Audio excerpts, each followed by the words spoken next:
Hi, this is Miss Leslie B coming to you with a new subject, okay? And before we get started, go ahead and comment, like, and subscribe. How do you feel about the time change? Today has definitely been crazy to me, okay?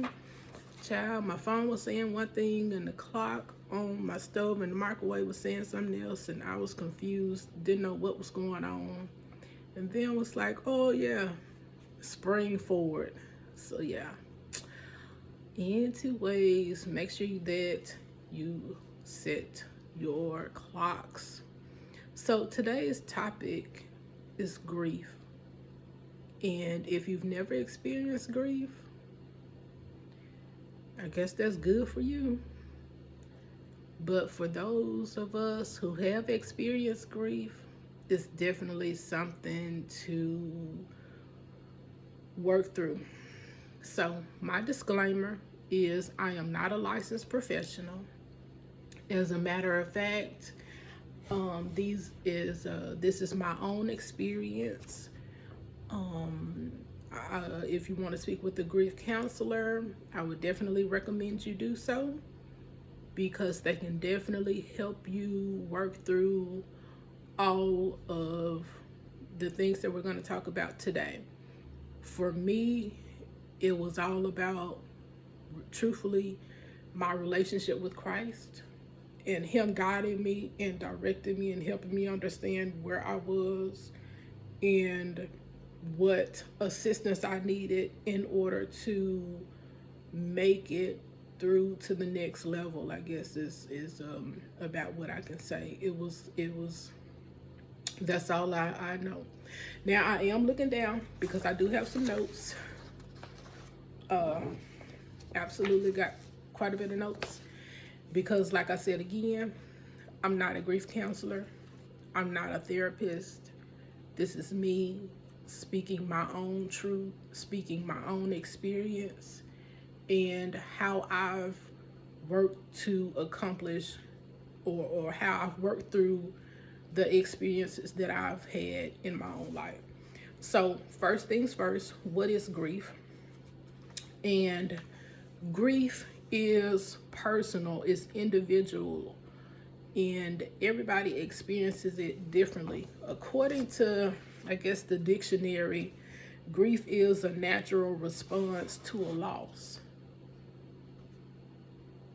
Let's think about that. A natural response to a loss.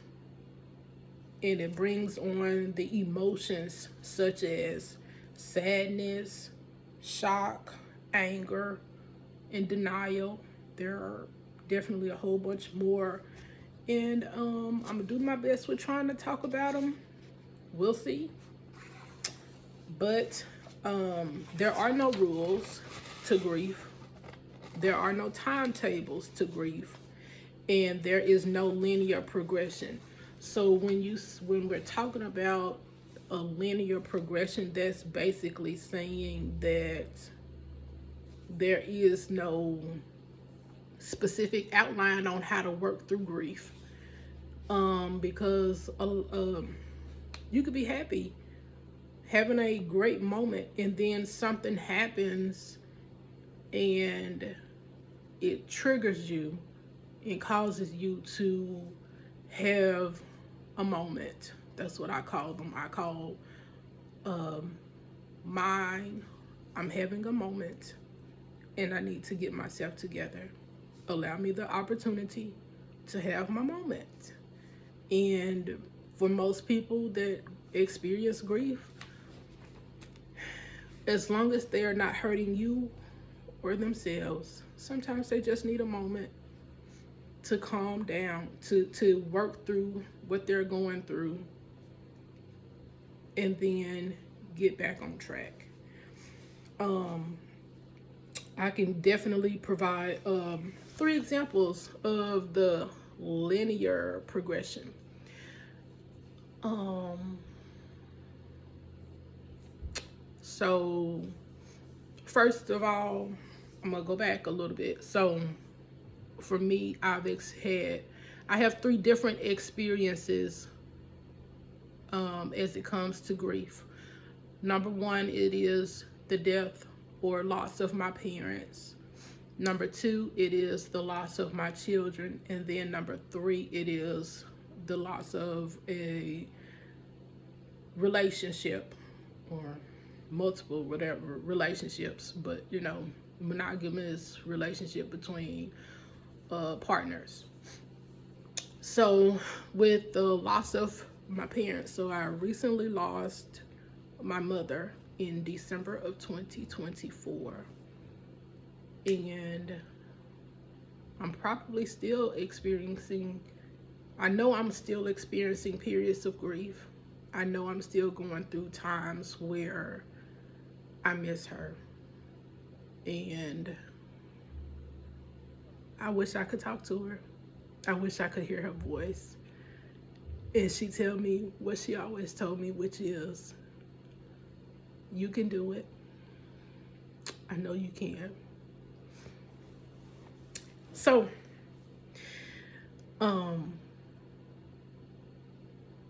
with the nonlinear progression of grief, basically. So, because I lost my mom in December, there was a time in January where I was with Cece and her family, and an event happened in which it caused me to go into where I just was crying uncontrollably. And it just reminded me of the time when my mom, when she was at the end stages of her life, and how much I would not get another experience to just hear her voice. And so it was a trigger, and I cried, I don't know, maybe 5 minutes or so. And then as I got myself together, and Cece said, "Are you okay?" And I'm like, "Yeah, I'm okay." And I'm grateful for her not intruding, but I believe she knew that a lot of it was stemming from the fact of, I did recently lose my mom. At that point, we was right about a month out. And so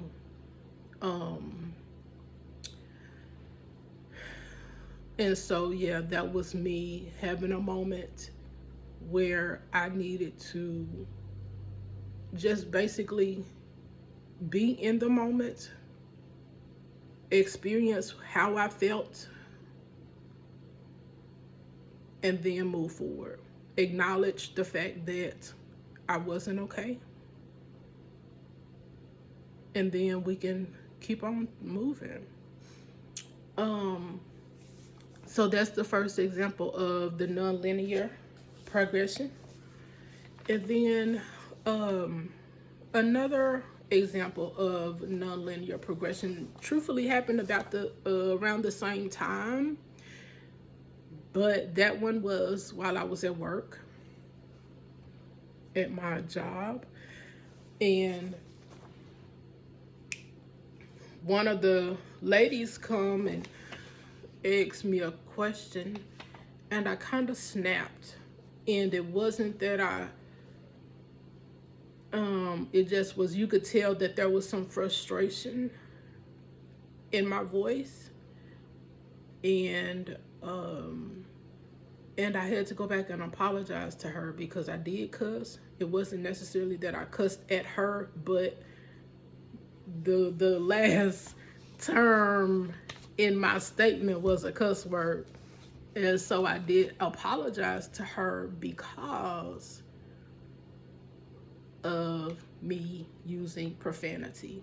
And I don't want to, just because I'm going through a moment, I'm having my experience, I don't want to progress or put my emotions, make somebody else have a bad day just because I'm having a bad day. So that was number two as far as my nonlinear progression. And Do you need to go to the doctor and don't have insurance? Do you need dental work or eyeglasses? Look no further. I have medical plans available that start at $0. Click the link below to see your options. Then number 3 was just the other day. I was going through my phone looking for a specific contact, and I saw my mom's name saved in my phone, but it wasn't saved how I normally have it saved in my phone. And it caused me to have a moment. And so it's okay to be in the moment. It's okay to acknowledge the fact that, yes, the hurt is still there. The hurt is still fresh. But I'm learning how to move forward with knowing that I know she wanted the best for me. I know that she wanted me to succeed in what I was working towards, because she knew what I was working towards, with me having my own business, with me being career wise. She's known every step of the way. And with her first diagnosis, when I was 11 years old, her consistent prayer was to see me graduate high school. So not only did she see me graduate high school, she saw me also graduate with a bachelor's and my dual master's degree. So I'm gonna take a moment because I kind of done jumped off into stuff, but I want to say thank you to my village. Thank you to everybody that has reached out to me and told me, hey, I'm checking on you. Are you okay? How are you? Calling. Sometimes, yes, I would get frustrated. And sometimes, yes, I would speak or whatever, but I would just say, I'm telling you all, thank you. Those who have reached out near and far, thank you for reaching out. Thank you for checking on me. Thank you for saying, hey, you're on my mind. How are you? Because it goes a long ways.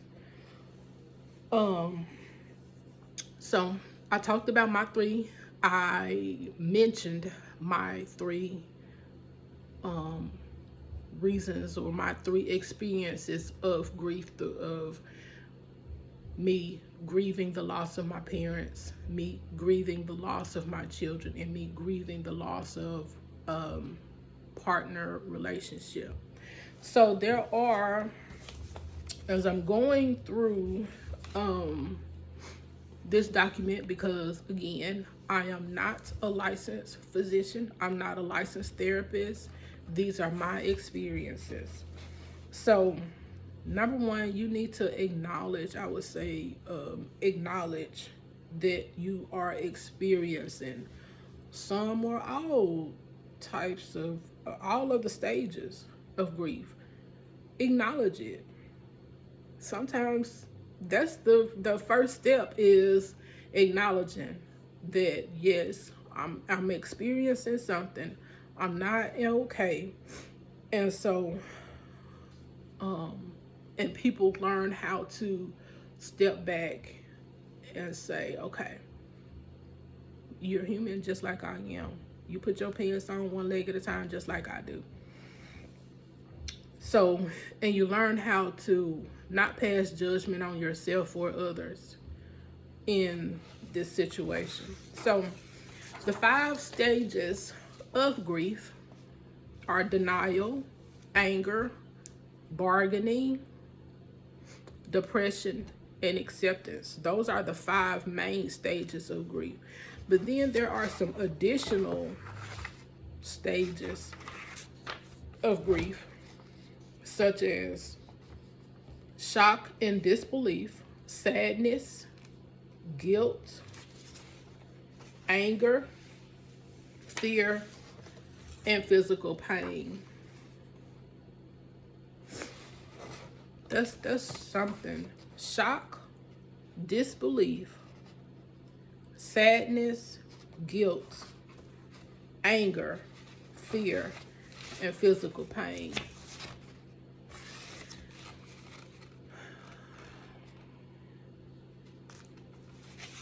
And then you have the types of grief.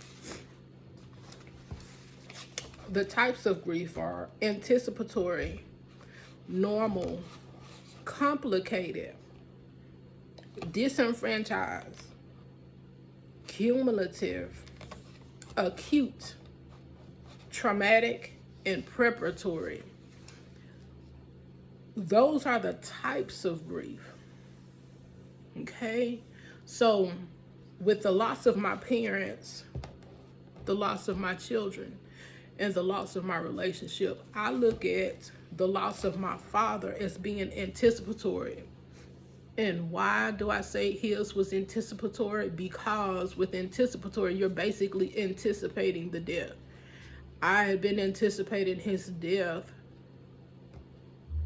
most of my life because of the lifestyle that he chose to live. And so for him, I've always anticipated, okay, well, today may be the last time that I see him, or this may be the last time that I hear from him or hear of anyone speaking about him. I can say that whenever he started telling me every time he saw me happy birthday, I got a lifetime of happy birthdays from him in the time frame in which we did spend the time together. I lost my father in 2022. So I can also say that with him, grieving the loss of a parent is different. I'm pretty sure a lot of people felt like I went off on but it wasn't that. It was more so me making some different decisions because I realized with the loss of my father that life is short. And if you want to do something, don't wait. Don't wait until tomorrow, because tomorrow could be too late. And so I started doing different things. I started changing with my career. I started changing with the people in my space because life is too short. And so then, because I lost my mom in 2024, which is 2 years after the death of my father, I still feel the same way. Tomorrow is not promised. And so you learn how to move differently. You learn how to say that, you know what, I'm going to try this. I'm going to try that. Because I know that they wanted me to be in a better place than where I currently was. So I look at from the types of grief with my mom, hers was preparatory, but also normal and anticipatory. So there are 3 different types, but it was also somewhat similar. And I'm saying hers was anticipatory because my mom started dialysis when I was in 11th grade, when I was 11 years old, going into the 7th grade. So if I was going into the 7th grade when she started dialysis, that means that, you know, her starting dialysis means that she was in end-stage renal disease. And she had been in end-stage renal disease for 28 years. In which she took dialysis for 28 years. So it was anticipatory, but it was also normal because, yes, we initially did a whole bunch of prepping for her death and what if. But then, as the years continued to progress, it became a normal, okay? So then we're having a regular conversation about death. We're having a regular conversation about what she wanted, what she wanted aligned as far as when things went on. And then not only that, we had consistent conversations about death in general, about life in general. Just she did her best with trying to prepare us, and I'm saying us because myself, my sister, my brother, and my nieces and nephews. She did her best with trying to prepare us before her actual death. So that's why I also say it was preparatory, because we did have conversations about death. Do you know someone that's experienced cancer and their quality of life changed? They ended up having to sell their home, sell their property. Guess what? There's an insurance policy that can keep you from having to lose all of your things that you work so hard for. Click the link in bio so that we can get you some coverage today, okay? We had conversations about funeral home, what kind of outfit she was gonna wear, who she wanted to sing at the service, who she wanted to do her actual eulogy. I mean, not only that, I mean, she talked to us about like um my health. Um she tried her best to help me understand. She said that the doctors, they're gonna go off of what you tell them. You are your best doctor. You are your best advocate. What does that mean? So yes, okay, if we're going to the doctor for whatever you go to the doctor for, the doctor's going to make a decision based off of what you tell them. And the part that you don't tell them is the part that they probably need to know.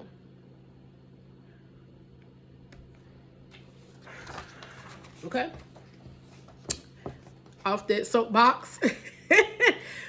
Then with the loss of my children, I say that one is disenfranchised because I had miscarriages, multiple miscarriages.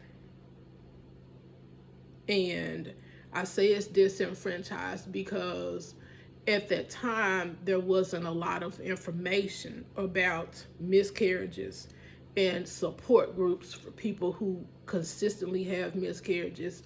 I mean, yes, you would hear people talk about it, but they didn't do a lot of talking about it, or that wasn't their sole focus on in life, as, oh well, we're going out here and we're rallying and blah blah blah and all that stuff for people who have miscarriages. And so that's why I say the loss of my children, to me, what I experienced with that time frame was disenfranchised grief, because I didn't have a lot of support, and I did not know. There wasn't a lot of support. There wasn't a lot of conversation about miscarriages. It was kind of like, I'm sorry that happened, but let's get back to work. It's time to keep moving. There is no reason to stop. Yes, when they have children, you get 6 to 12 weeks off from work. But what about a person who has a miscarriage? It's not necessarily, that's not necessarily pushed, or just it's like, okay, keep on going. It was like a bump in the road and not a stop. And then with the loss of my relationship, I say it was, I'm gonna give it 2 different titles. It's complicated and traumatic. It's complicated because of the time that one particular person and I were together, and so it was hard. It was hard to let go. Basically, it was hard to release release them into forgiveness and move on, basically. And then it was traumatic because there was an attack that occurred, and it caused me to be more aware. It also it definitely caused me grief, because I remember a time where I was sleeping on the floor. I didn't feel comfortable in my own home. I didn't feel comfortable in a lot of places where that person knew where I was. And so I remember sleeping on the floor a lot of days and putting stuff up on the door. I mean, Lord. Yeah. Wow. We'll definitely have to talk more about that situation, because I'm trying not to provide much information on it at this time. But I didn't feel comfortable, and when you give your life to someone, we were together almost 15 years, and for them to attack you in a way in which you felt like they would have never done it, and now you're uncomfortable and you're afraid. Today I can say I'm a survivor, but back then, yeah, back then, sometimes I was afraid of my shadow.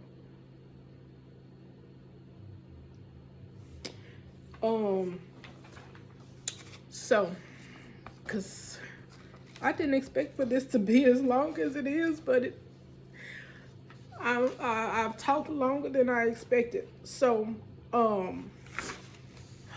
there are some things that can definitely trigger you as it comes to grief. Like with my parents, my mom's birthday was 2 weeks after after we had her service. That was a trigger, and I decided not to go to work that day, because if I'm gonna cry at home, not at work all day. Then with the loss of my children, I can say that the times of when they were supposed to be born are sometimes triggers for me. Mother's Day, Father's Day, the time frame when I found out that I was expecting are triggers. I've learned they were once triggers. I've learned now, for the most part, I just move on. It's another day. But initially, they were triggers, and it caused me to revert back into this negative space of, God, why did you leave me here? Why am I still here? Why am I still here? I remember my mom told me, when I was like my early 20s, she said, you're going to speak to the masses. You're going to be able to provide some guiding light to people. And here I am talking about grief. Thank you to the person who gave me this topic, because when it first came up, I was like, nope, we're not doing that.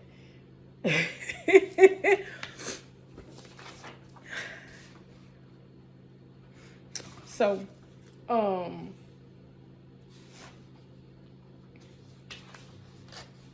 in closing, because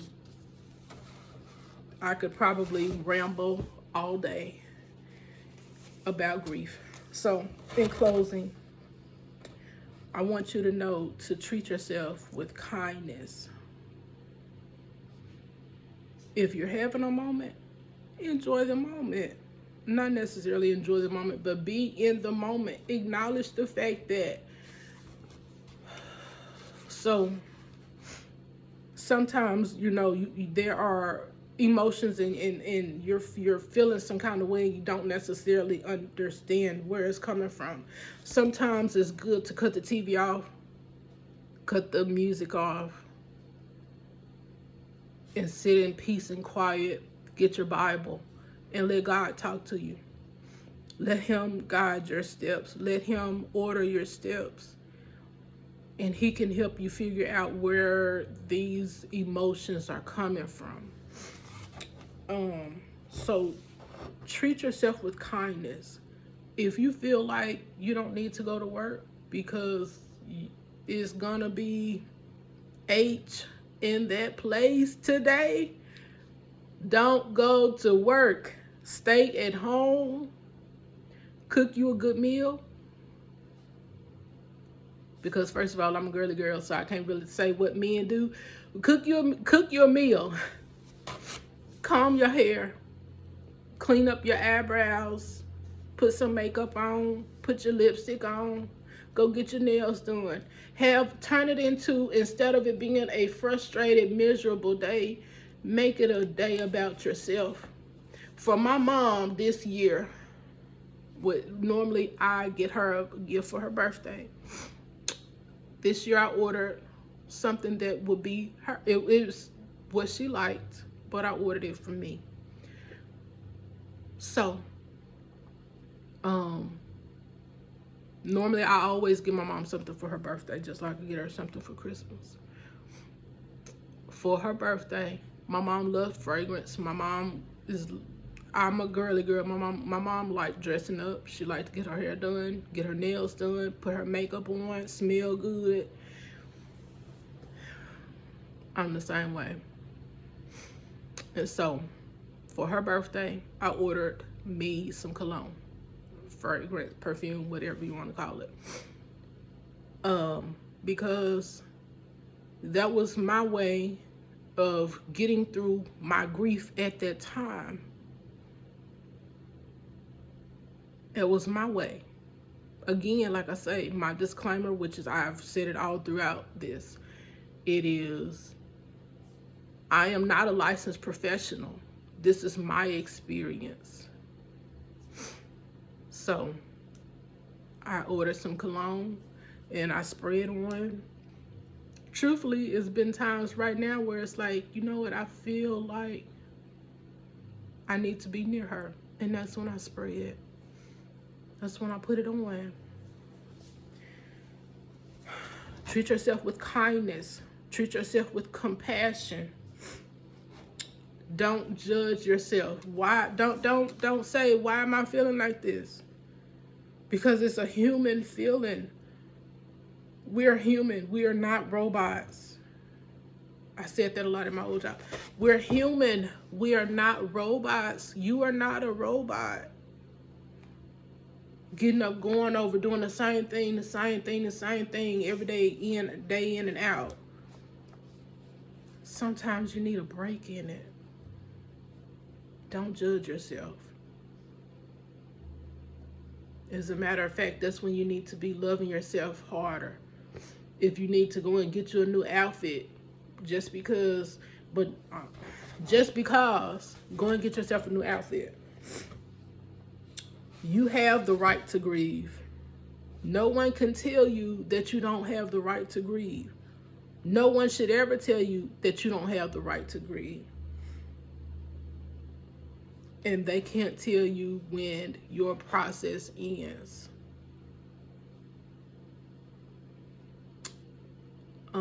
I remember at my previous employer, and people would always, they experience loss. What I always wrote on the card was, remember the good times. Remember the good times.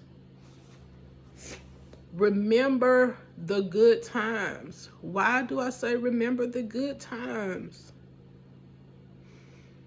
There was a lot of times where you laughed, joke with your loved one that has now passed on. Remember the good times.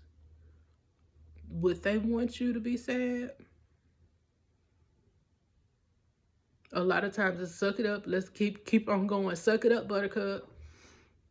Which those are not the words that my mom would say. My mom would if we were having if I for me for certain, I remember when I did not live in the same city in which my mom lived. And one time I didn't come home for like 2 or 3 months. I really don't remember why I didn't come home, but I didn't come home for a while. And then so when I came home and I sat in I sat, first of all, she sat in a chair and I sat in like a milk carton. So that's something that sits lower than the chair, right? And she said to me, "Are you okay? Everything all right?" And I'm like, "Yes, I'm fine. I'm just enjoying your presence." Remember the good times, because at some point that's what you'll have. Memories. Remember the good times. Remember the laughs. Remember their smile. Remember their smell.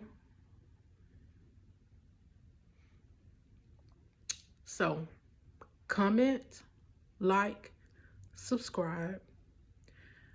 This is Miss Leslie B.